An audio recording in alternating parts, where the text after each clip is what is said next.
Great. So my name is Grace Rennie, and I am the grant making and administrative specialist here at Arts New Orleans. And also on the call is Daniel O'Connell, who's our outgoing grants fellow. So thanks everybody for being here. And we're here today to talk about the 2025 Louisiana Project Grants. So the application opened on May 1st and the deadline is July 1st. So we are a little less than halfway through the application period, but still have a good amount of time. So I'll just start off with the timeline. So the applications are open. They'll be due July 1st. And then in July, I will review the applications for eligibility. And then our panelists will convene to rate the applications and make funding recommendations. So then they'll do that online and then meet in person to finalize that.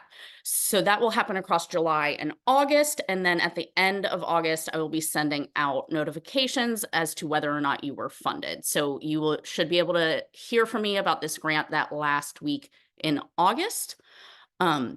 And then we send out grant contracts. If you're funded, those are due by October 1st. And then the grant activity period is October 1st, 2024 to September 30th, 2025.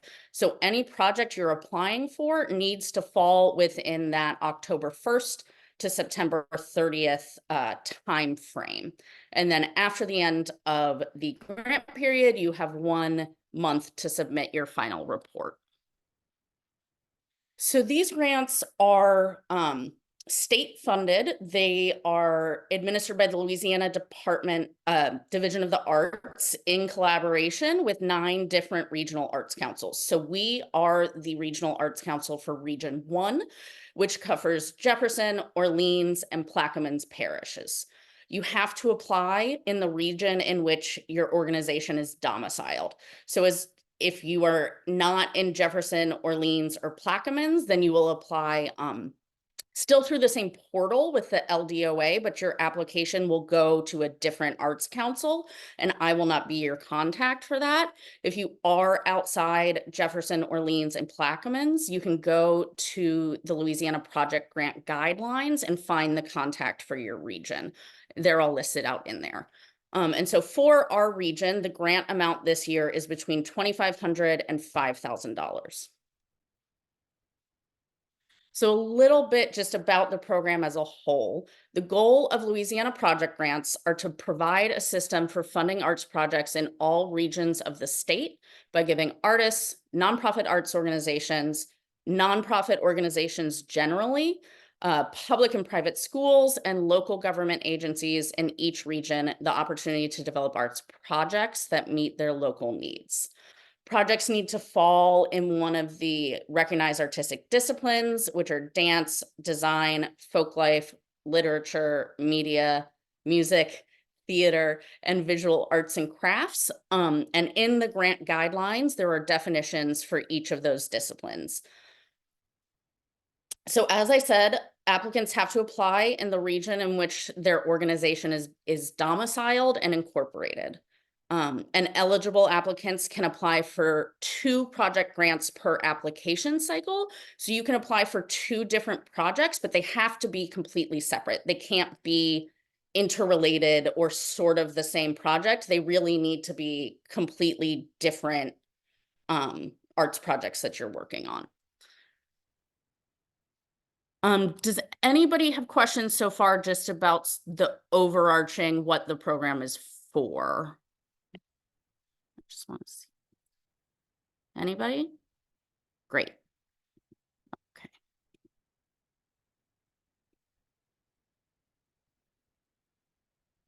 So there are a long list of things that this funding cannot be used for. I'm not going to go over every single one of them here, but as you're putting together your proposal and your budget, be sure that you review those expenses that are not eligible for funding.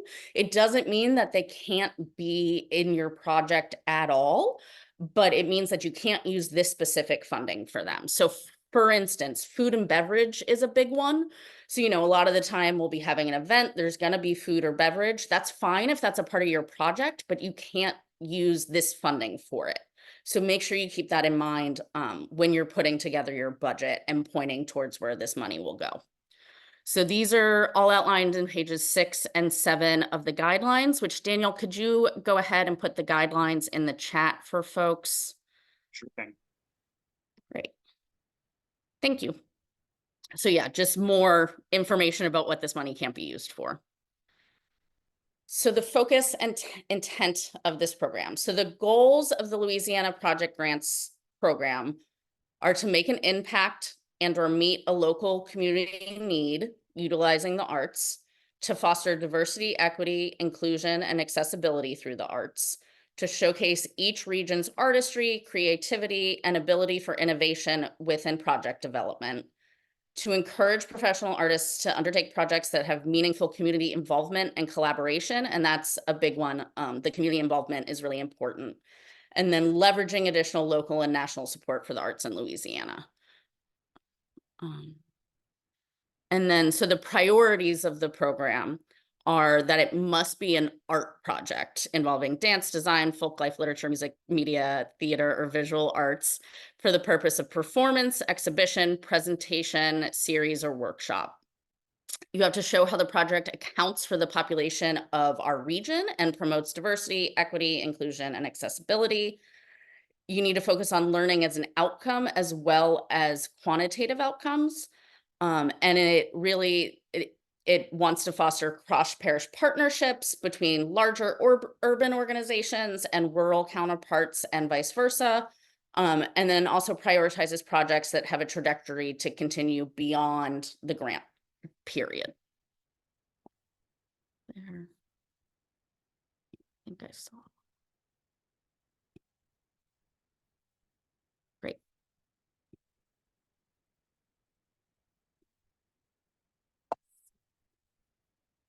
There we go.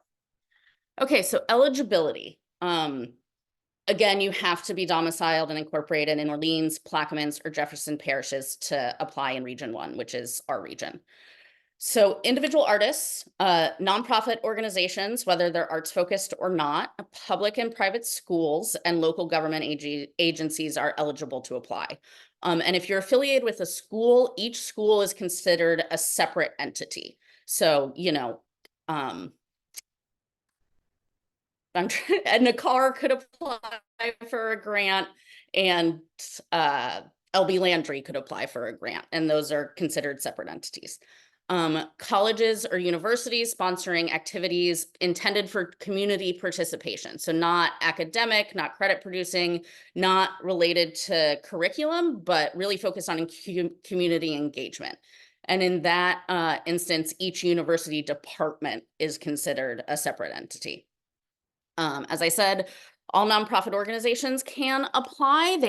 You have to be in good standing with both the Louisiana Secretary of State and Louisiana State Auditor. And if you go to the guidelines, there are links to check whether or not you're in good standing with each of those entities. It'll take you straight to the page where you can search for your organization and make sure that that's all set. Government agencies are able to apply, so local, parish, and state governments, such as libraries, and other governmental organizations, and they're not required to submit proof of nonprofit status. And then, so for anybody that doesn't fall into one of those organizational categories, such as an individual artist or an organization that is not officially a nonprofit, incorporated as a 501c3, can apply using a fiscal agent. So organizations who lack the legal status to be applicants, as well as individual artists, can apply using an eligible nonprofit organization acting as their fiscal agent. If you're an individual artist doing that, your project has to directly benefit the community and include community participation. So you can't just say, I want to make some paintings or a series or something like that, and without any sort of community aspect to the project, that wouldn't get funded.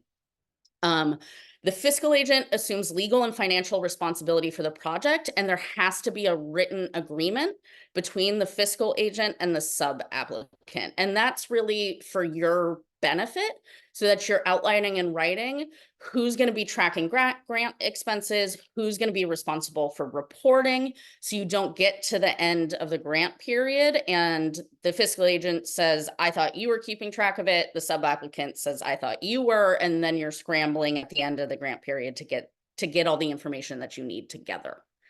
And so the last eligibility requirement is that every application has to be affiliated with a UEI number.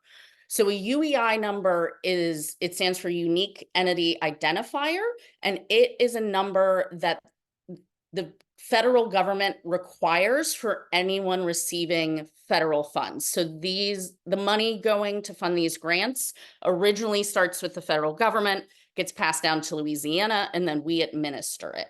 So this used to be called a DUNS number. A couple years ago, they changed it to a UEI number. UEI numbers are 100% free, and I really want to stress that because there are a number of third parties that will try to sign up for you and charge you a fee. So just keep that in mind. If anyone ever asks you for money for a UEI number, they're just trying to make money. It's not required. It's 100% free. And you're going to go to sam.gov. That's sam.gov to register for your UEI number via their website. It's pretty simple of a process, but every once in a while, someone will get caught up in the sign-up process and it can take a little while to resolve. So I recommend, if you don't already have a UEI number, to go ahead and start that process as soon as possible to have that number in hand to file your application. And so there's an example here. It's an alphanumeric number. I believe it's 12 characters, and you'll submit that with your application. And then again, eligible applicants can apply for up to 2 project grants per application cycle. And as well, fiscal agents can have 2 sub-applicants in addition to their own application. More on fiscal agents. So as I said, it's a nonprofit that acts on behalf of a sub-applicant, assuming the legal and financial management responsibility for the grant funds. So these are definitions of fiscal agent and sub-applicant. Again, I'm not going to read this whole block of text. It's in the grant outlines, and please let me know the grant guidelines and let me know if you have any questions. There has to be a written agreement. Organizations may serve as a fiscal agent for up to 2 sub-applicants in addition to their own application. And fiscal agents must be domiciled in the same region as the sub-applicant. So your fiscal agent has to be domiciled in Orleans, Jefferson, or Plaquemines Parish. Fiscal agents cannot serve as a provider of services within the same project. So you could not hire your fiscal agent to be a band or a performer in your project. And the fiscal agent's fee cannot exceed $150. Does anybody have questions about fiscal agents while we're here? I see Ruth asked one and Daniel answered, and that's great. Yes, individual artists need a fiscal agent. Grace, I'm curious about eligibility in general. I'm sorry, my name is Trey Pratt, and I work with the organization called New Voices New Orleans. We're a new organization in town. It's all about choirs at schools. So I'm curious about these. My interest is piqued about being able to apply for multiple programs. If we have designed 2 separate concert experiences, one in the fall, one in the spring, and each of those is going to happen at 2 to 3 schools, I'm wondering if it's possible to apply for 2 separate project grants, one in the fall, one in the spring, or if it would make sense to try to do that based on the school site. Yeah, it depends. So if it was part of the same overarching year-long program and it's just 2 different performances within the same sort of organizational program, it wouldn't be eligible for 2 separate grants. If they're really like 2 separate programs, like one is kindergartners and one is high schoolers, kind thing, Right. that might qualify. But if you also want to put in an email Yeah. a little bit more information about the nuances of how they're separated, I can get you a organization. Yeah. That'd be cool. I Yeah, also of had a course. question. Sorry, could I jump in, Grace, just in relation to that? Hi, So, Louise over here. Yeah. oh, no, sorry, I'm just following up on the Trey answer as well. So when I reviewed applications last year, this was the first year that we were doing 2 separate applications per an entity. And I found that when groups submitted 2 similar applications in the same group, they were kind of competing against each other. So it might make more sense just to apply for a single grant unless the projects are drastically different. The only entity that received 2 separate grants in that cycle had one project that was totally arts education, so reviewed by a different panel, and one that was a performance series. So they were very different. So yeah, you might want to just focus on doing Gotcha. a single application for whatever project you think you can do a better job of selling in your application. Okay, cool. That's really Yeah. helpful. Thanks, you guys. Thank you for that, Daniel. Yeah, it is a new thing that you can apply for multiple. And it's just one organization received 2 grants so far, and so it's and it takes it's because it's a state grant. It's a decent lift, the application. So you don't want to. Yeah, that's We don't want perfect. you to Thank you waste so your much. time. Oh, and Luis, I saw your Great. message. Yeah, hi. Louise? I'm sorry, it's breaking up a little bit. I didn't hear that. What was that? Sorry, Luis, I saw your direct message. I was actually going to respond to you in the group as well, just because it was going to be kind of complicated to type out. You asked, as a teacher trying to provide an after-school resource applying for the grant, am I considered a sub-applicant? I work for a charter. So you would not be considered a sub-applicant. The Yeah. charter would be the entity that would be applying for the grant as a school. You would just be like kind of the representative, like filling out the grant application, but it would be for the charter. Okay, and if they're not interested, like one of the things I'm concerned about is like, I think I may be trying to like create my own nonprofit to like serve as like a third party service, because I'm not sure with how they arrange their grants that they're gonna be willing to like spearhead this project. In that case, how would I navigate? So in that case, you would need to find a different fiscal agent to work with to serve as your fiscal agent for the project. Basically you need an organization that's sort of sponsoring is not the right word, but you need an organization to apply with. So that could Okay. either be the school, or you could find an outside fiscal agent, if like any other sort of nascent nonprofit program would need to. Okay, all right, so if it's not the school, I need to find somebody else, and I can't try and create a nonprofit to serve as the fiscal agent. I'm sorry, I'm pretty That's unexperienced okay. in You this kind of could. thing. I don't think you would be able to get your 501c3 status by July 1st. It takes a while and a Gotcha. lot of work Okay. to establish a nonprofit. So All right, thank you. great. Anybody else have questions right now? Okay, then we will keep going. So ineligible applicants. There's a few different kinds of ineligible applicants. One is organizations receiving line item support from the state legislature. These organizations are ineligible to receive grants for arts programming related to those line items. Regional arts councils are not eligible, so we as Arts New Orleans cannot apply for this grant, and neither can the other 8 regional arts councils. Past grant recipients who are not in compliance with the Regional Arts Council, the Louisiana Project Grants Program, or the Louisiana Division of the Arts are not. And then, as we said before, any organization that is not in good standing with the Louisiana Secretary of State or the Louisiana Legislative Auditor. And then again, you have to have a UEI number. So if you don't have a UEI number, you are not eligible to apply. Grace, can I jump in one more time, just related to what you just said? Sure.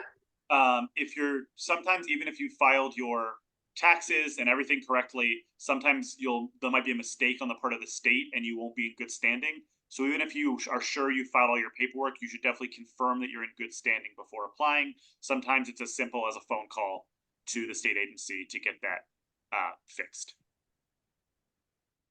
Thank you. Bruce, did you have a question? Oh, you're muted. Yes, thank you.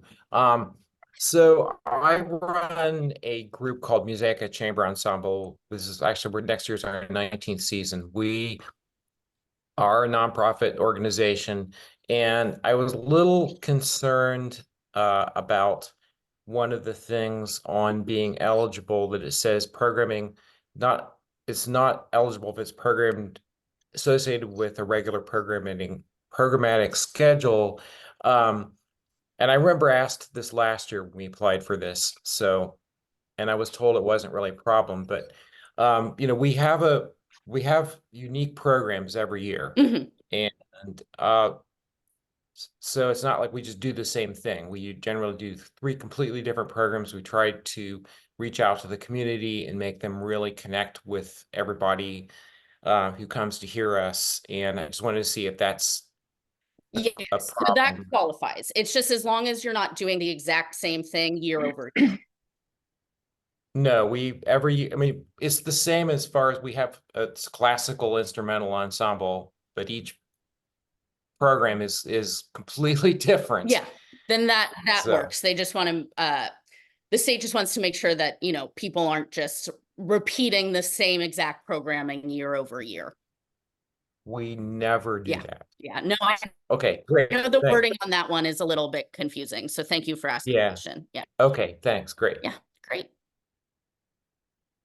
Okay, so this is a change for this year. The cash match requirement in the budget is no longer required. So I know that was something that caused confusion for folks a lot of the time. So the state has removed that requirement. So just if you've applied in the past, that's something you don't have to think about this year. So grant evaluation criteria. So as we said, you'll apply. I'll make sure you are eligible for the program, and then your application will go forward to our panel process. So these are the criteria that the panel uses in judging your proposal. So artistic merit is 35%. So that includes the expertise of artists involved, the incorporation of local artists, and the degree of innovation, risk-taking, trying something new. The other big one is need and impact. So that is also 35%, so that it addresses a community need and has community involvement is really important here. And then also efforts to increase accessibility and the involvement of diverse populations reflective of the community, as well as taking advantage of opportunities for collaboration within the local community as well. So then 20% is planning and design. So this is involvement of your target audience and local community in the planning process, as well as how that project will carry forward beyond the funding period. And then 10% is administration and budget, so that you're asking for an amount of money that makes sense for your project, that, you know, what you're outlining in your proposal matches what you have in your budget is a big one. So if you say you're gonna have a band, the fee for the band should be in the budget, whether or not you're saying grant funds are going to that specifically. You'll submit a full project budget. And then the clarity and completeness of that financial information. And again, the grant amount is $2,500 to $5,000. Okay, are there any other questions just right now before I get into some tips for planning your proposal? Yes, Ruth. Yes, so my question is about the fiscal agents and the UEI. If my domicile is in Jefferson and I want to use a fiscal agent from New Orleans, from Orleans, Paris, is that okay? Yeah, that's fine. It just has to be within Region 1. So it can be Jefferson, Okay. Orleans, or Plaquemines. Okay, and then the other question is, I'm an individual artist and I will get a fiscal agent. Do we each have to have UEI numbers? No, so it's just your fiscal agent. UEI Okay. is something that's only for organizations, so individuals Okay. don't have them. I see. Okay. All right. Thank you. Yeah. Great. Okay. So some things to think about when you're planning your proposal. So the first thing you really want to do is review, all the information we're talking about today, the intent and priorities of the LPG program, and decide if it's really a logical funding source for your project. So don't try to bend what you're doing to fit this grant. If it's not a fit, move on and find another source of funding. As I said, it is a grant that takes a decent amount of time to write. So just make sure, we're all busy. We don't want you to waste time applying if it's not a good fit. And if you have any questions about whether or not it makes sense for your project, you can always reach out to me. I have my email and my phone number at the end of this presentation, and also on all of the grant making pages on our Arts New Orleans website, which is artsneworleans.org. Think about the needs of your community. So again, that emphasis on community involvement. How is your project going to make a meaningful impact or meet a particular need? How does it involve the community? How are you addressing diversity, equity, inclusion, and accessibility? And find concrete ways to demonstrate this that you can include as supporting materials such as letters of support. It's also great in your narrative, if you are in conversation with specific other organizations, specific other individuals working in the community, name those organizations and individuals in your proposal. And that really helps demonstrate the way you're operating in community and who you're working with, and that you're not doing your project in a vacuum. Again, involve community is the third point. Who will benefit from this project? What are the anticipated outcomes? Also, how will you track those outcomes? You do have to do a final report for this where you will be asked those questions. And then how are you leaving space for learning as you go through this project? Again, be realistic and specific in your plans. Talk to people you want involved in your project before you start writing and get their buy-in. And figure out what they need to make this project happen so you can include that in your proposal. And then assess all of those needs realistically, including, material costs, personnel costs, how much time it's going to take, so you can really put forward a proposal that the panel will understand as actionable and realistic, and not, trying to accomplish some really grand, great ideas, but the sort of logistics and budget you've laid out don't match the scale of what you're proposing. And then plan for ways to still accomplish and revise the project, even if you only receive partial funding. So how could you scale it? And then you can always reach out to me. The state refers to my role in this whole process as the community development coordinator. So my email is grace@artsneworleans.org. I can answer any questions you have. And I'm also happy, if you can get me, I'm happy to look over your proposal as long as you get it to me by like mid-June, because I can't review something that comes in right before the deadline, but I'm happy to give you feedback to say, it looks like your budget is missing this. You might want to talk more about how your project's going to do this. So I am here for that and to answer any questions you may have. And then start early. Don't leave it to the last minute. Both so that you can submit the best proposal you can, and also in case you run into any technical issues at the last minute. It is the state that runs the application website. It's not their website, but it's their account. We use a platform called Submittable.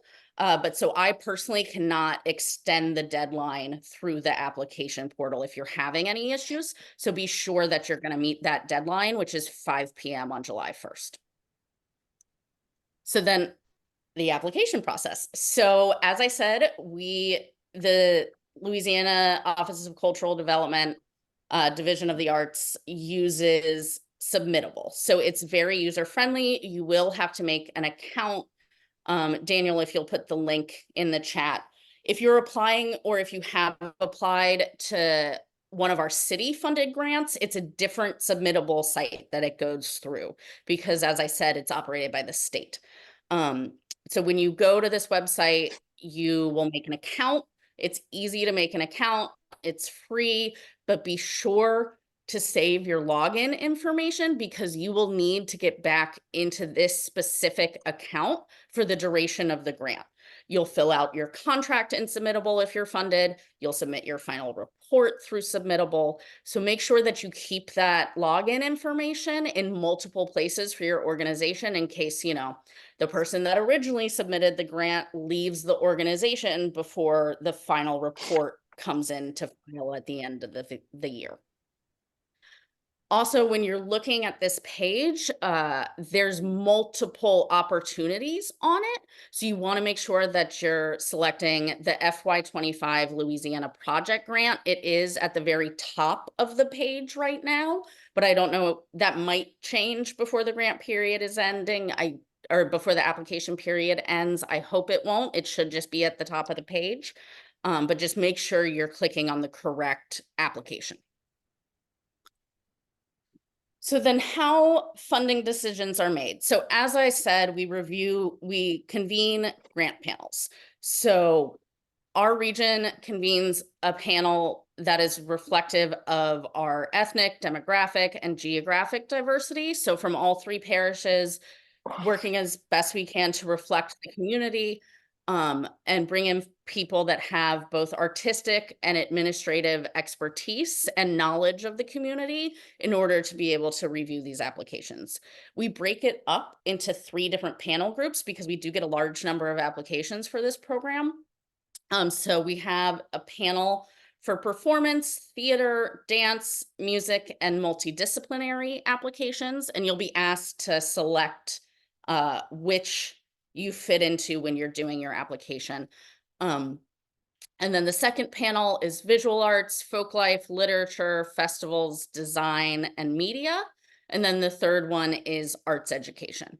So like Daniel referenced earlier, your application will be reviewed by different people depending on which of these groups it falls into.